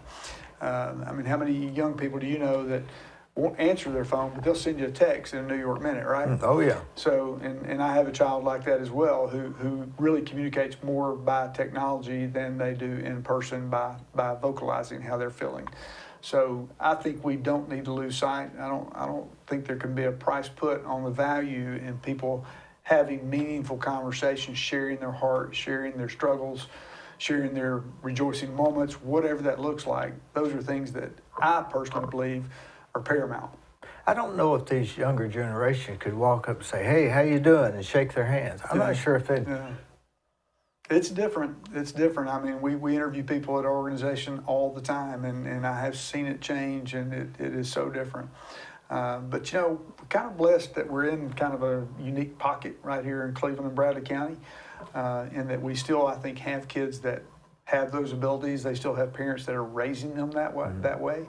So I think you would probably be more shocked maybe if you were in a larger metropolitan area, the San Franciscos of the world or the LAs of the world, and those kind of areas where it's probably not as personal in that respect. Had an interesting conversation with a group of HR people when I was in Washington, D.C. just a month and a half ago, and they were talking about, well, how are you all navigating tattoos, right? It'll get us on another rabbit trail. Yeah. You know, tattoos were like, oh, wow. If we saw a tattoo when you and I were in high school or college, we were like, Yeah. why'd they do that? Were they in the Navy, right? Yeah, well, yeah, They were in service. That's the only reason you have a tattoo. Right. Well, now, you know, that is super common. And, you know, people do that as art form all over their body. So the conversation was like, how do you all navigate that as a utility? How accepting are you to tattoos on this new generation? And honestly, that'll be something that employers have to navigate and have to make a decision. Am I comfortable with someone having a tattoo on their neck, on the side of their face? Yeah. Wherever that might be for them, does that bother me? And you know, for me, it's an opportunity to have a conversation with someone. I just relish the opportunity. If someone is serving me at a restaurant and I notice a tattoo on an arm, a hand, or whatever, I will ask, tell me your story. Where did you get that tattoo? What's the meaning behind that? And I've had just a plethora of comments. Like some of them are just, well, you know, I just really kind of like the way it looked. Didn't really have anything special. But it's also opened up opportunities for people to share, well, you know, my mom went through X, Y, Z, or this was my child, or this was my favorite hiking trail. That's why you see the river or whatever. I mean, there's a story behind it, right? So, you know, those are things that we don't think about a lot, but you go out to a restaurant in Cleveland and just start paying attention. They're super common now. I don't have one yet. How about you? I got one. Okay, well, I'm probably going to get one at some point in time, but I don't have one yet. But I'm hidden. trying to decide. Right. But that reminds me of that book. You may not have read it. It's called The 7 Tattoos. I've not. It's a real interesting book. This guy had 7 tattoos, and he goes and he's looking in the mirror one morning, and he sees the 7 tattoos, and every tattoo reminded him of a period of his life, and the whole book is about the stories that surrounded when he got the tattoo. That reminds me, right. And they were all so meaningful to him, and it goes all the way through his childhood and through his father dying and through his bad times and through redemption, and it was really interesting. Yeah. But you know, if that gives them something, I guess it's good. Yeah, you know, I really don't have a lot of heartburn about that personally. Popeye had them. There you go. But, you know, I don't. One of my kids got one. He got a scripture when his mom passed away, but his is hidden. It's under his watch band. He said that was the most painful thing he ever went through, right on his wrist. Oh, yeah. Wrist is hard. But, you know, to me, you know, there's more value, to your point, for the gentleman who wrote the book. Yeah. There's a story behind that. The story, it was his story, I guess. Yeah. I think I it's like good. that better than just, you know, what I've seen. And what your son went through with his mother, you wouldn't take that off for nothing. No, Man. Nothing. Absolutely not. Nothing. Absolutely not. For sure. How old are your boys? So 33, 30, and 27. Golly. Isn't that nuts? Which one's married to Tasha's daughter? That is the middle son. That's middle son. Connor. Connor. Yeah, he currently lives in Chattanooga, and you'll appreciate this. He started out in the medical field and went through all of COVID and then respiratory therapy, and that was tough. It was really tough. I bet. He was kind of burnt out on that, and he started dabbling in kitchen remodels and bathroom remodels. And, Is that right?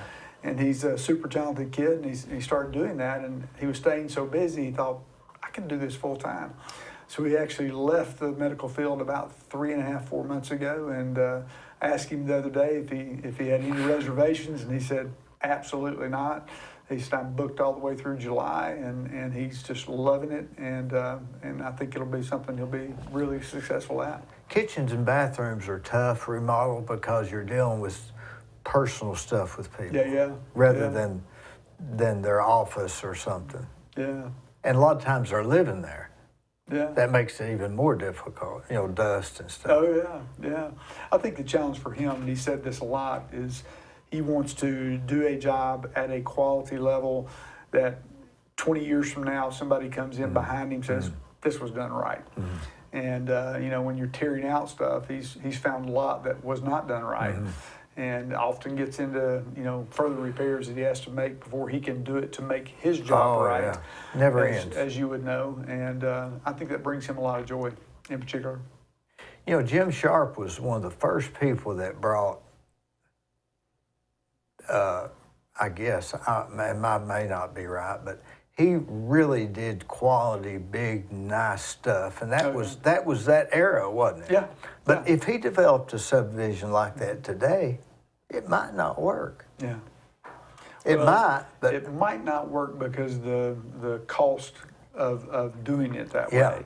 And I think that now, if you had a conversation with a Tom Cade or a D.R. Horton or a Pratt, Yeah. They have to make the cost of the land work per square foot, so to speak. It's we used to think about, oh gosh, I almost when I built a couple of houses in Mountain Point, Jim did. Those lots were almost an acre, and the smaller ones were 8/10 of an acre. Big lots. Yeah. And served with sewer. You didn't need septic lines, so you didn't need that space. But that's just how he developed it. Whereas now, if someone goes out and buys that acreage, it's so high now they have to get as many lots as they can on it to make the numbers work for them. I assume that's the driver behind that. Yeah. Even maybe more so than that is what this generation now wants. Is I don't want anything to take care of. I want a smaller footprint. I like that. So I think they'll go back. I think they'll go to smaller houses on larger lots. yeah, good. Because I still think that people have a sense of wanting to be independent, and I believe, 6 and 10 foot lot lines may not be as independent. It may be good in the beginning, but bad neighbors and dogs and stuff like that. Right. Well, how many people want to say, I can step out on my back porch and do business? Yeah. Right. Right. You can't do that. You can't do that. That's You can't for even sure. cuss your cat. Or you might get someone calling the police Yeah. on you if you do that. But I can see that, and I can see that possibly something that people become more interested in, having a little more privacy in that respect. Yeah, a little more independence, I think. I like that personally, but for me, the people that come in and roll in the garage door and the door goes down, you don't see them again. I can't relate to that. I mean, if I'm at home, if it's a nice day and I'm going to be outside if at all possible. I've always said that there's not really a bad kind of weather. It's just a different kind of good weather, right? So for me, for example, I'm not going to let rain keep me from going to do what I would like to do. I can wear the right rain jacket. Right. I can have the right gear. I can enjoy it whether it's raining or not. Is it better on a bright sunny day for certain things? Absolutely. I get that. But don't let weather dictate the joy that you can have by being outside. But when I've been riding, and I'm sure when you've been hiking or something, and you get caught in a rainstorm, it's exhilarating to a degree. It is. I mean, it's like I've defied the weather. Well, it can make you feel, depending on the severity of it, like you really have, accomplished something. Right, yeah. I'm out here in the elements, and I'm not going to die. Yeah, I'm with it. Yeah. I like that. Now, there's been a time or two where it was so bad that I almost got uncomfortable, but more often than not, it's a pleasant experience. When you're out hiking and you're going to go for a long hike, what do you take to eat? Well, that could be dependent upon, how long and if I'm overnight or not overnight. Say it's going to be like 8 o'clock in the morning till probably get back at 5. Okay. What are you going to pack? Okay. I'm a big snacker, Dee. I've always been a big snacker. So for me personally, I can take a lot of different snack bars. I will make a lot of mixtures of nuts myself from time to time. Like nuts and honey or something? Yeah, I mean, you can make a variety of things. If I'm going to be gone a long time, let's say I know that I'm going to really be expending a ton of calories because of the distance and elevation or whatever it looks like, and I'll need the calories, then that might dictate a little bit more about what I think about taking along the way, so to speak. But by and large, I'm thinking about, okay, I'm going to burn probably X amount of calories. I'm doing X amount of miles, so I'll take enough snacks to have snacks along the way. I don't really hike 5 miles, say, whoop, take a break, have a snack. Because some do that. Some say some it's people time are to built eat. that way. I will snack as I move. More so than Like a anything. pack of peanuts or... Well, in my case, it's probably not going to be a pack of peanuts. It'll probably be a pack of soy nuts and sunflower seeds and peptides and raisins and cranberries and I love great cranberries. I've made all kinds of varieties of that respect. But gosh, now, man, they've got snacks you can buy at an REI Top Store or Rock Creek, whatever brand you want to talk about, that would have snacks that are really good. And for overnighters, I'll be honest with you, the freeze-dried food of MREs that the military kind of created years ago, you can buy freeze-dried food that is absolutely fantastic. I mean, fantastic. You think, man, I'm sitting in a Cafe Roma eating this freeze-dried meal. So, what I like to take, Fig Newtons. they're good. Because they're not messy. Yep. And they make you feel like you're kind of eating a dessert, and you got the sugar in it for the jelly or whatever, and then you got the carbs. That's the outside layer. And they're about 2 bites. Yeah, they're good. And you can throw one in your mouth. So day hiking, you can have the luxury of day hiking and taking quite amount of food, like fruit, an apple, an orange. An overnighter, you're probably not going to take that because of the weight of fruit. Yeah. But, I will often make my own not freeze-dried, but dried fruits. I've got a dehydrator that I have at the house, and I'll cut a lot of fruit up. And it could be avocados, could be bananas, could be apples, oranges, you name it. I'll just freeze-dry it and take it with me, and that, halves the weight generally in most cases. So I'll and then bottled water? Typically, I will try to take as much water as I need. But I always will have a filter with me, always. On a day hike of any kind, I will have a means of treating water if I ran out of water. What would you say is the best kind to buy when you're out like that? A filter. A filter water? Yeah. And how well do they work? They work tremendously well. In fact, there's a variety of them. Katahdin is the brand that I like most, particularly for backpacking, because it can create a lot of volume. But honestly, lately, what I will carry in my pack is I've got a filter built into a water bottle. So essentially, I will just go to a stream. I won't carry 1.5 liters. I may have a liter to make sure, I've got water. Yeah. But if I get to a spring or if I get to a stream, I will just scoop my water bottle in that stream, and it filters it right out of the bottle. So when you drink it, it's filtering it? It's filtering it as you drink it. What is it? Absolutely. What's the filtering thing? It's mainly a carbon type filter along with another medium that actually takes out any of the harmful bacteria that could be in the water source itself. But I mean, most of those products are guaranteed to like 99.9% of any bacteria that you would have in a water source. And I was on a hike, this has been a number of years ago, but we got low on water. There weren't a lot of creeks. We were about 12 miles in, and we were close to where I knew we were going to camp that did not have water. It was dry. It was in the fall, so it was really a dry time of year. And I actually pumped water out of basically a huge ditch that was created, that was just basically catching rainwater. And it worked. The water was fine. I didn't get sick. It tastes okay? It tasted absolutely fine, but it wrecked my filter, so I had to buy a new filter the next trip out. But yeah, water filters now are tremendously effective, and people like different things. I mean, some people used to use iodine tablets. A lot of people still do that. Yeah. They've got UV light devices. We're going to start disinfecting our wastewater with UV light. So you basically can, if you've got a good water source, you dip it into a bottle and you just UV light it for 2 or 3 minutes, and it kills any harmful bacteria. And as long as you don't have a lot of sediments in it, it's fine. It's safe to drink. On those water bottle filters, takes out 99.9. What is the other? What would it not take out? I mean, I don't or know they the just answer say to that just so they're not that's guaranteeing. probably a Yeah. liability issue, Yeah. I would suspect. But the more harmful bacteria that you hear about in backcountry are Giardia. And those are the ones that will make you have a lovely time in the bathroom for quite a while.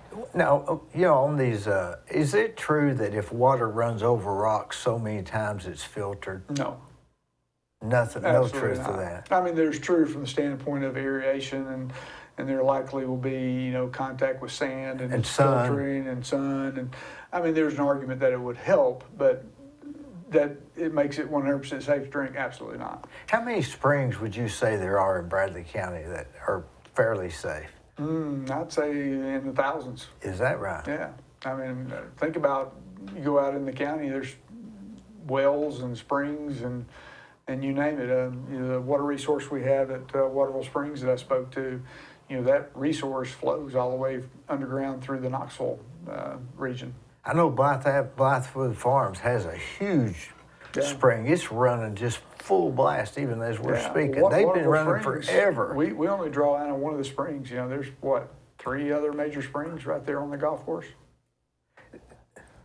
That's unbelievable, isn't it? Water is an amazing resource. It's an amazing resource. Remember David Orr worked for us at Cleveland Utilities? Oh, yeah. I hadn't thought about him for years. Yeah, David's been retired now, I think 7 or 8 years, but David used to give presentations at the schools, and I used to always get tickled at David. And he's right. I mean, if you know science and you're into biology and stuff, we have the same amount of water when the Lord created the earth. Yeah. Today that we had at the beginning of time. No more, no less. It's the same amount. We just keep recycling it.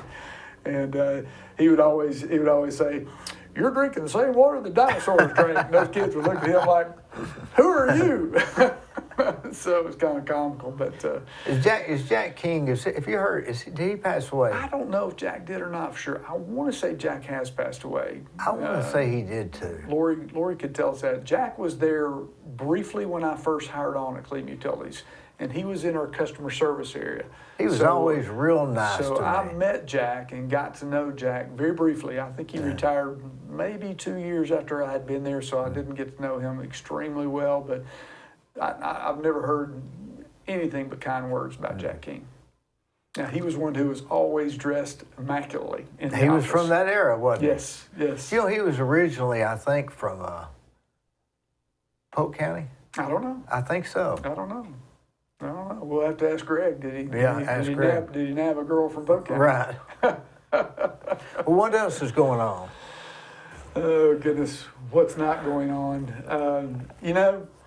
We've talked a lot about outdoor stuff, and, you've talked about hiking and stuff, and, you got my wheels turning when I was thinking about what do I like for snacks. But I'll ask you this, Dee. So when you're biking, have you used a lot of these new sport gels, the gel packs? I use a goo.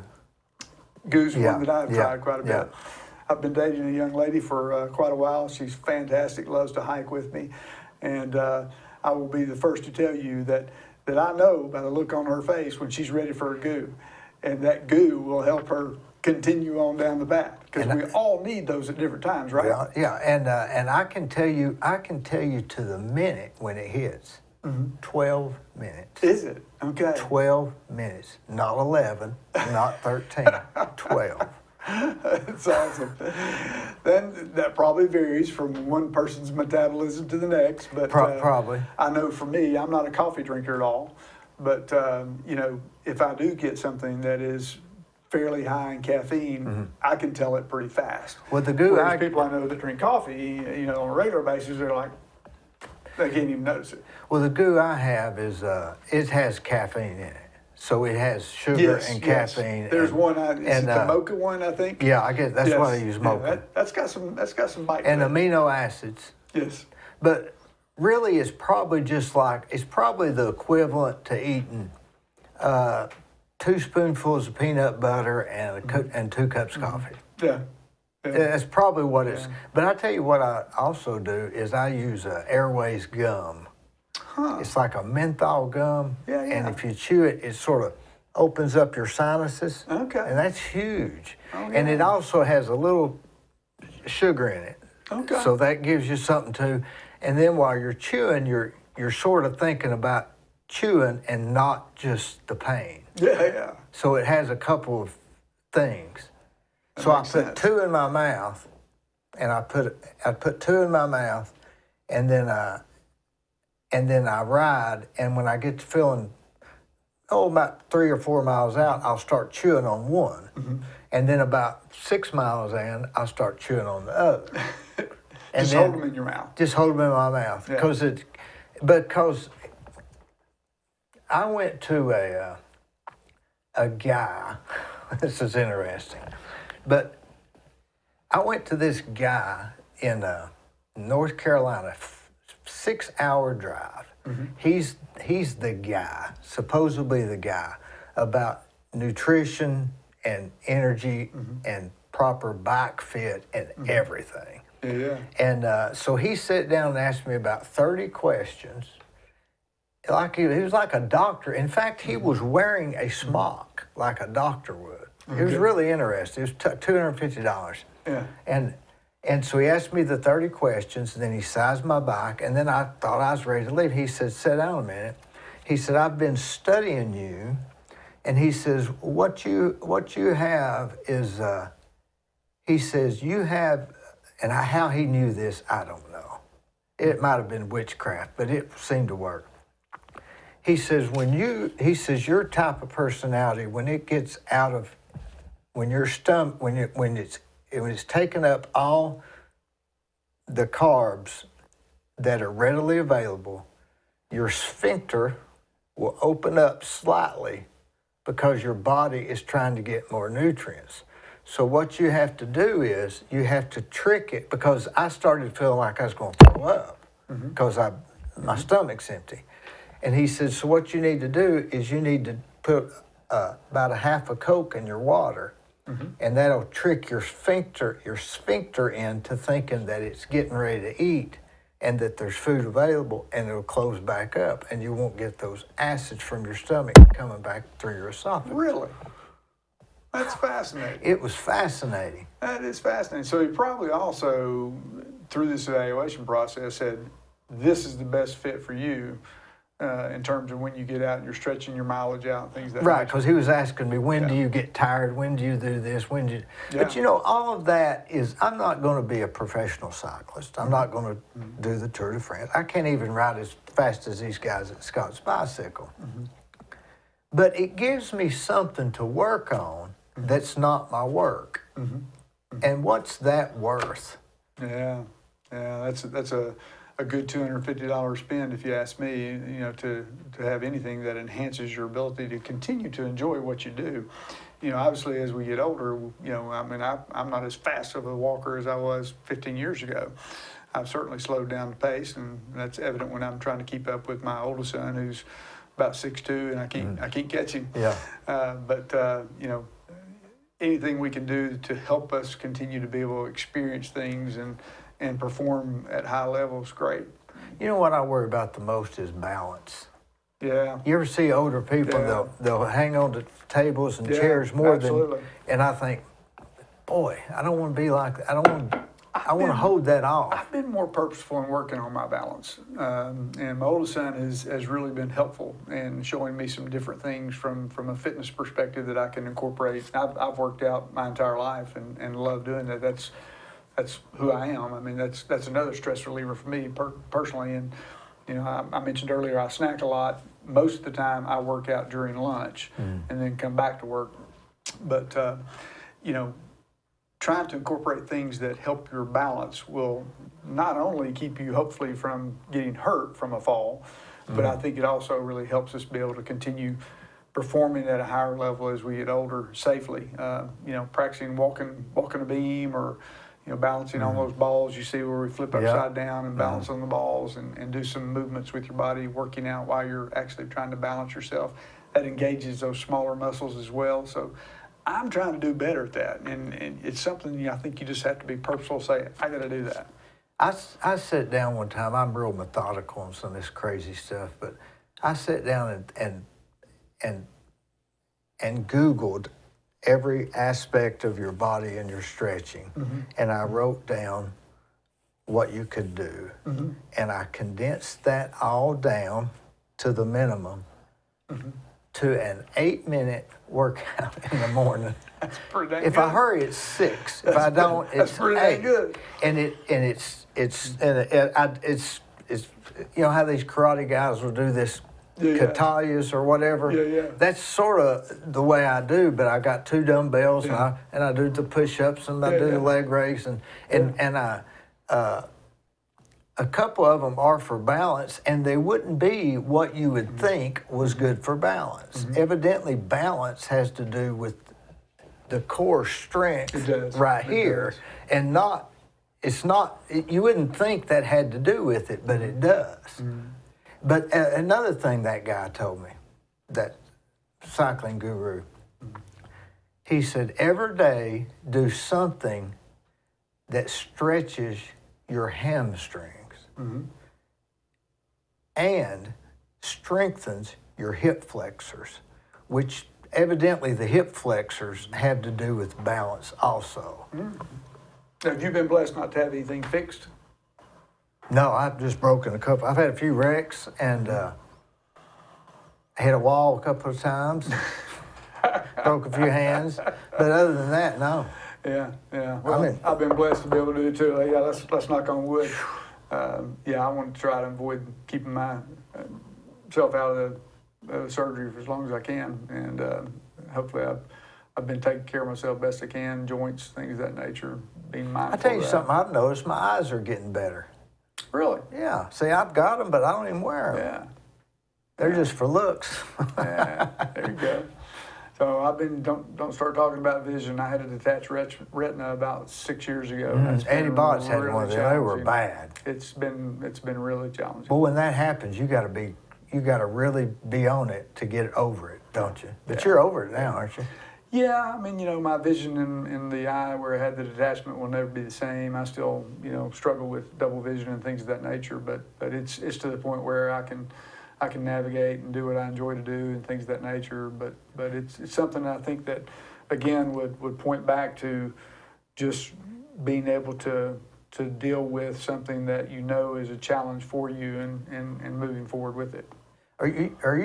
You look younger than me. No. You've always had a useful look too. No. You have. You always How old have. are you? And your dad was that way. How old are you? 63. That's unbelievable. Yeah, turned You 63 look in March. 55. Well, thank you, sir. I've always said that maybe my hair's turning gray. I think that's part of the job for what you were talking about earlier with stress. But I've always said, well, turn anything but loose. Yeah, mine turned loose. I've got a good shaped head for being bald. You do. I got a good shaped head. So did your dad. Yeah, my dad. He's doing good. Yeah. He worked at Cleveland Utilities for a while. I did not know that. Yeah, back in the years ago. I wonder if he was there before the merge took place in the mid-'70s. I don't know. I just remember when I was about 5, he worked there, something like that. Yeah. That probably was before the merger then. That would have been mid-'70s. Yeah. For sure. We've got to have Cleveland Utilities. Well, and you are the best. I like to think you are the best man at the helm. Dee, again, I've just been blessed to serve, and honestly, it takes a team to do that. I am blessed with a team of people that are amazing. The best advice I got many years ago, and I would tell any young person this: if you want to try to be successful, one, do what's right, be purposeful in what you do, care about people, all of those things, but surround yourself with people that are smarter than you. I've got a whole lot of people at Cleveland Utilities that are a whole lot smarter than Tim Henderson. One advantage you've got is you got Eddie Cartwright on the board. Right? Yeah. Hey, let me ask you this. Yeah. I worked at the chalet, and So you did too, didn't you? Yeah. I was a bellhop. I guess I was there after you. You would have been after me more than likely. That was my first job. Mine too. Well, I mean, at the chalet, public job. Yeah. You remember we'd grab the key and Remember run up around the Remember hill? that ring? It was on a ring. Was it on a ring when you were there? Yeah. Oh, you yeah. could spin the ring. Oh yeah. Were they still giving champagne away for the suites? You'd have a little bucket of champagne you'd go get? No, I never remember doing that. There was a period of time where they had a little tiny bottle of champagne, And if it was a sweet, it still was those Yeah. plastic ice buckets. We'd go get a plastic ice bucket, jam that little bottle, probably wasn't 10 ounces of champagne. I guess you worked with Scott Hicks, probably. Scott was there a little bit before me, but he was still there some. Scott Kyle, many people I don't would remember him. the I don't name remember him Scott. being there. Scott was there for a hot minute. Yeah, we had a team of people. I think Wes also worked there after Scott. Wes was there when he worked Yeah. Thursdays, and I had to work Fridays. Yeah, because you're what, 3 years behind me? Have you turned 60 yet? No. You're what, 58. Yeah, you're about 58. So, yeah, I mean, think of all the young people that ran through that place bellhopping. Man, it I don't was. think they have bellhops like that anymore. I made $12.50 a week. I don't remember what we paid. I don't remember what we got an hour. I really would not remember that. But I remember when I would get a $1 tip. Oh yeah. Or a Yeah. $2 tip. Yeah. And we were thinking, Remember how you "Man." had to go out that front door and direct them, say, go around Yeah, the yeah. building. Where- you had to where go. you park? Where you yeah. park? And then you Follow run me. ahead of the car. Yeah. Oh, yeah. Yeah. I thought I had to run back and get back, and there wasn't even somebody there, but I thought I had to hurry back. So I probably one-upped you. Did you ever work at the water slide? Never did. Now, I that went was once. That was the best job I ever I had, bet, right? yeah. Besides the one I got now, right? So, yeah, Jimmy Corn and Eddie, and I think Marshall, what was Marshall's last name? I'm blanking on it. But anyway, there were about 3 of them that built that water slide up on the hill right Oh, I above the remember. chalet. I don't think they stayed open more than probably, I bet there's I not don't a know, remnant 3 one or of 4 that years. water slide up there. no, there's not. Not I that guess can that's tell. where Easy Auto is. But we actually built that during the summer and then worked it, at the end of the summer, and then the next summer we worked it. So I mean, they brought it out in pieces and sections, and I'll never forget it. In fact, you'll know some of the names that I mentioned, but Kenny and Greg Hooper and Tim Cartwright, Eddie's son, and myself. Maybe Donnie Sherlin, I can't remember. There were a whole bunch of kids that worked there in the early stages. Didn't the Corns work? Jackie Evans' daughters both worked there for a hot minute. But anyway, we built that, and when we were testing it, we basically just had a water hose in the top of it. And we went sliding down through there with just a water hose, and half of us came out of it. And we were thinking, Boy. oh no. Yeah. We built a water slide that people can't stay in. They called the manufacturer, talked to pumps, volume of water, said, no. This is how much volume of water you got to have. We just had a water hose. Golly. That's all we had. And when we put the water in it, it slowed the pace of it down because it was steep. And it was all good. I remember they played Steely Dan on the intercom. Oh, remember goodness. that? Yes. Well, I can even go back to remembering when I was 10, 12, the American Legion and the old, 70s music. Yeah. Crystal Blue Persuasion, Yeah. you name it. I'm still affectionately a 70s, 80s guy. You like 70s music better or I 80s? listen to probably 70s.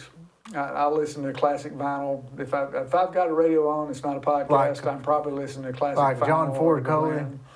That would be one. You mentioned Steely Dan. That's one of my favorite. Jackson Brown's one of Jackson my Brown, favorite. yeah. I still to this day love certain Chicago songs. They I bring saw back Jackson memories. Brown at Tivoli. Did you? Yeah, it was good. Yeah. So He still got it. Oh man, some of those guys they'll be just forever music as far as I'm concerned. That's 70s, music you can to me, listen the forever. 70s music was better than the 80s. Was for me. But I flip flop sometimes on some. But I like today's music too. Yeah, I do. I mean, I think it's fair that I can say I'm pretty diverse in what I enjoy listening to, and my mom taught piano for many years and was an organist and those kind of things. So I even have an appreciation for classic music, Broke, Vivaldi, Broke and Vivaldi. however you say a lot of those Yeah. those names that you and I probably can't pronounce correctly. Yeah. Tasha Blake could tell us Yeah. that without Yeah. issue.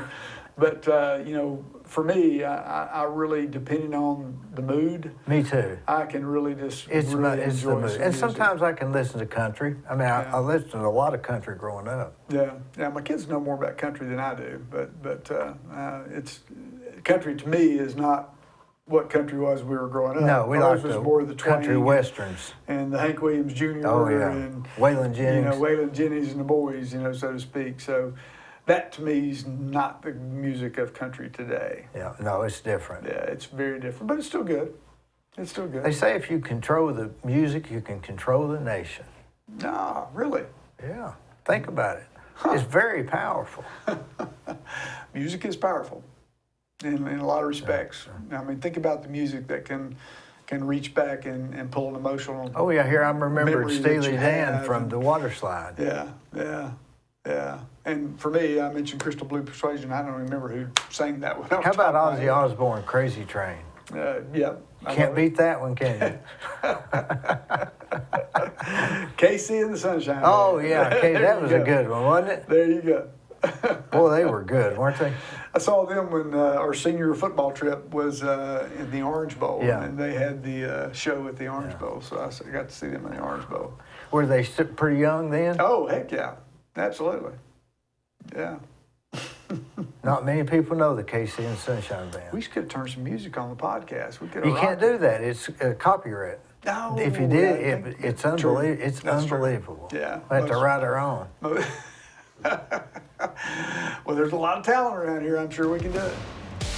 Tim, it's been great, buddy. It's I been really wonderful. enjoyed it. Cleveland Utilities is in very good hands.